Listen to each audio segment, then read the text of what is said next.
Les gars, j'espère que vous allez tous bien. Petite vidéo avant-match Betis Séville Barça. Gros match de Liga. Un petit peu plus tard, il y a le tirage au sort de la Coupe du Monde. Peut-être que je vais faire une petite réaction au tirage. Ça dépendra des groupes. Voilà, si j'ai un peu d'inspiration, si j'ai envie aussi. Et si vous avez envie. En vrai, n'hésitez pas à dire dans les commentaires si ça vous intéresse. Sinon, c'est pas grave. Demain, le débrief du Barça. Dans cette vidéo, on va voir quel 11 doit être mis en place par Hansi Flick. Revenir un petit peu sur l'actualité du Barça, parler des forces et des faiblesses du Betis Séville, un point classement, un pronostic, bref, un petit peu tout ça. D'ailleurs, si vous voulez miser pour cette rencontre ou pour toute la Liga, vous avez 100 € offerts. Ça se passe avec Unibet. Le lien est dans la description. Les cotes sont intéressantes parce que le Barça est à 1,75. C'est parce que c'est à l'extérieur. Un petit peu plus tard, je vous partagerai un pronostic de ma part en tout cas. Sachez qu'avec le lien qui est dans la description, vous avez 100 € offerts. C'est pas rien et en plus sur Unibet, vous pouvez voir des matchs selon les sports, selon les rencontres. Bref, tout ça. Alors, un point classement. On commence par ça. Le Barça qui est en tête de la Liga, franchement, ça fait plaisir à voir. Parce qu'il y a un mois ou deux, j'étais un peu désespéré concernant cette Liga. Ça va beaucoup mieux, mais attention parce que ça va beaucoup mieux côté Barça et côté Real Madrid. Ils ont enfin un match référence. C'est un petit peu étrange, mais le Barça et le Real ont proposé, selon moi, leur meilleure prestation. Parce que si on regarde le match du Barça contre l'Atlético, c'est un match réussi avec la victoire au bout. Mais si on regarde le match du lendemain du Real Madrid, si on est objectif, c'est leur meilleur match de la saison. Mbappé est en forme, il y a eu des belles actions, du jeu collectif. Ils n'ont pas concédé de but, 3-0 en plus à l'extérieur. Hassan Mamez quand même, donc voilà, match réussi du Barça, match réussi du Real Madrid, il n'y a qu'un point d'écart. Les deux équipes peinent un peu à trouver leur pic de forme et aussi à réunir un petit peu tout pour être performant, c'est-à-dire joueurs qui s'entendent, peu de blessés, cohésion, efficacité, il faut plein de choses pour que ça tourne bien. C'était un peu compliqué depuis le début de la saison, mais là, lors du même week-end, Barça-Real, 2 victoires convaincantes de chaque côté. Pourquoi ce match est important ? Parce que tous les matchs sont importants côté Barça, déjà. Parce que la vérité, c'est que côté Barça, tu n'as pas le droit à l'erreur. Tous les matchs sont faits pour être gagnés. Mais là, encore plus. Pourquoi? Parce que vous jouez contre le Betis Séville à l'extérieur, qui est une équipe, on va le voir après, qui est en forme. On va revenir sur eux plus tard, mais surtout parce qu'en fait, ensuite, après le Betis Séville, il y a un calendrier qui s'allège. Ça veut dire que là, tu enchaînes Atlético Madrid, Betis Séville. Là-bas, en plus, à l'extérieur pour le Betis. Forcément, c'est deux matchs compliqués. Hein. C'est quand même le troisième et le cinquième. Donc, tu joues des bonnes équipes. C'est des matchs difficiles. Et après, en tout cas sur papier, parce qu'avec ce Barça, on n'est jamais tranquille.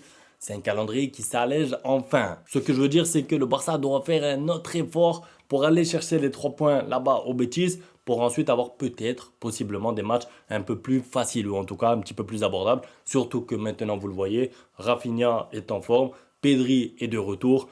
Le Barça tourne beaucoup mieux, et ça, c'était sûr. Le Real Madrid, de son côté, joue un match plus que facile, en tout cas normalement sur papier, tranquillement, à domicile. Ils vont sûrement s'imposer. En plus, je vous ai dit, Mbappé, il carbure, il marque beaucoup. L'équipe tourne mieux. Je ne pense pas qu'ils feront un faux pas, donc le Barça doit gagner pour rester leader, tout simplement. Un mot sur le Betis, alors... C'est une équipe qui globalement réussit bien au Barça, mais attention parce que c'est une équipe qui arrive en super forme. Si on regarde leur match récent, alors c'est un petit peu comme l'Atlético. Vous vous rappelez, dans l'avant-match Atlético, je vous avais dit, l'Atlético qui arrive en grande forme, ça faisait 8 matchs, 7 matchs qu'ils n'avaient pas perdu. Là, pour le Betis, c'est 7 matchs, que des victoires et des matchs nuls. Que des victoires et des matchs nuls. C'est une équipe qui tourne super bien. Leur dernier faux pas, c'est justement contre l'Atlético Madrid. Sinon, c'est des matchs nuls contre Valence. Mais la vérité, c'est que c'est une équipe qui tourne bien. Ils ont des joueurs dangereux. Alors, je vous mets là le 11. Je ne vais pas dire probable parce qu'ils ont des joueurs qui... Il n'y a pas Amrabat déjà. Il y a Anthony qui revient de blessure. Lo Celso aussi. Donc, on verra quelle équipe sera alignée. Mais globalement, c'est à peu près ça le 11 du Betis. Et qu'est-ce qu'on remarque dans le 11? Que c'est un 11 porté vers l'avant. C'est des joueurs qui aiment marquer des buts. C'est des joueurs qui ne sont pas vraiment faits pour défendre. En plus, c'est Pellegrini comme coach, on connaît. Je ne vois pas le Betis Séville mettre bloc bas à domicile face au Barça. Donc, ils vont presser et ils vont jouer offensivement. Maintenant, j'ai presque envie de dire tant mieux parce que je trouve que les équipes qui embêtent le plus le Barça maintenant, c'est les équipes qui jouent bloc bas, qui sont très solidaires et qui jouent des contre-attaques. Et sur 2-3 situations, peuvent marquer des buts et ensuite te compliquer le match. La vérité, c'est que les équipes qui créent du jeu, prennent des risques, elles se font ouvrir. Je suis désolé, mais quand il y a Rafinha qui part en profondeur, ou Lamine Yamal, ou Pedri capable d'alimenter l'un ou l'autre, c'est trop difficile à défendre. Donc en fait, les équipes qui prennent des risques, qui pressent haut et qui essayent d'attaquer, généralement, ça réussit bien au Barça. On verra si ce sera le cas. Alors je voulais revenir aussi rapidement sur ce qu'a dit Hansi Flick, puisqu'il a parlé un petit peu en conférence de presse. J'ai bien aimé. Il a dit... J'apprécie que Lamine ne se laisse pas facilement abattre malgré les contacts, il veut continuer à jouer et il faut préserver cela. J'aime voir ce qu'il apporte à l'équipe. Et c'est vrai que Lamine Yamal, on n'en parle pas assez souvent, mais il prend beaucoup de coups dans les matchs. Il prend parce qu'il va, comme il part tout le temps en dribble, comme il essaye, il se fait rentrer dedans. Mais la vérité, c'est qu'il est fort mentalement parce qu'il les retourne. Alors des fois, bien sûr, quand il perd 2-3 duels, 2-3 ballons d'affilée, on se dit bon, fais autre chose. Mais la vérité, c'est qu'il faut être costaud mentalement pour repartir en dribble après avoir perdu 2-3 ballons consécutivement. Et ça, c'est l'une des forces de Lamine Yamal. Mentalement, il est costaud. Déjà, la période un peu compliquée qu'il a eue en début de saison, il l'a surmonté. Maintenant, il est de nouveau performant, de nouveau décisif. Et ça fait du bien de le voir comme ça. Il a aussi dit que Frenkie s'est entraîné avec le groupe et il est prêt à débuter demain contre le Betis Séville. C'est une super nouvelle parce que Frenkie de Jong, on en a besoin. Je sais qu'il n'est pas très aimé dans la communauté. Franchement, je pensais que vous l'aimiez un petit peu plus. Mais quand je vois les commentaires sur Frenkie de Jong, c'est difficile. Moi, perso, je l'apprécie. Voilà, c'est peut-être pas le milieu de terrain parfait. Il a des défauts. Des fois, il est nonchalant. Des fois, on dirait qu'il n'a pas envie de jouer. Je suis d'accord, mais ça reste un joueur de qualité. Bon, un petit pronostic de ma part. Alors, je vous ai dit, ça se passe sur Unibet. Si vous voulez profiter du bonus, 100 € offerts. Voici les cotes. Le Barça à 1,75, moi je joue ça. Franchement, un match au Betis, je sais que le Betis c'est bon. Je vous dis pas que le Barça va gagner obligatoirement. Vous jouez pas là contre un petit. C'est pas un petit de Liga, c'est une bonne équipe qui arrive en plus en confiance. Mais je vois le Barça au-dessus. Je vois le Barça au-dessus. Après le match qu'ils ont fait à l'Atlético, ils ont à cœur de rester premiers. Il y a de moins en moins d'absents. Pedri est là, Rafinha, Fermin revient. Je vois pas comment le Barça peut perdre ce match. Après, bien sûr, un match nul avec un match un peu compliqué, ça peut arriver. Mais je vois le Barça s'imposer avec au moins 2 ou 3 buts marqués. Parce que j'ai vu des matchs du Betis et c'est vrai qu'ils ont de quoi faire devant avec les Anthony, etc. Mais défensivement parlant, ils sont en difficulté. Je termine avec le 11 idéal, Koundé titulaire. J'ai envie de le revoir parce que franchement, il a sorti un match correct la dernière fois contre l'Atlético Madrid. Koubarsi, Gérard Martin, c'est la charnière du moment.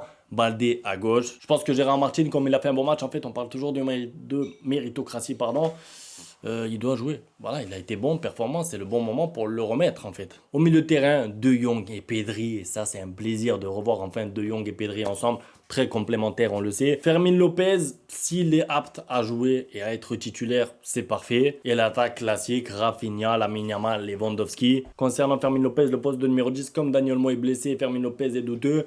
J'ai envie de dire peut-être que Lamine Yamal pourrait jouer numéro 10 avec un Ferran Torres à droite, un Rafinha à gauche, mais ça serait un peu pas compliqué, mais ça changerait un petit peu l'animation offensive. Mais pour moi, ça pourrait marcher. Je suis d'accord parce que Lamine Yamal, entre les lignes au poste de numéro 10, je suis convaincu, ça va marcher parce qu'il est très fort. Mais je pense pas que Hansi Flick soit prêt à nous faire ça dès demain. On suivra ça en tout cas, un grand plaisir de faire cette vidéo. On se retrouve demain pour le débrief ou un petit peu plus tard pour la vidéo sur la Coupe du Monde. A tout à l'heure ou à demain. Ciao. Bang, bang, bang, bang, goodbye. Ustedes pueden aceptar mi negocio o aceptar las consecuencias. Plata o plomo. Bang, bang, bang, bang, goodbye. Ustedes pueden aceptar mi negocio o aceptar las consecuencias. Plata o plomo.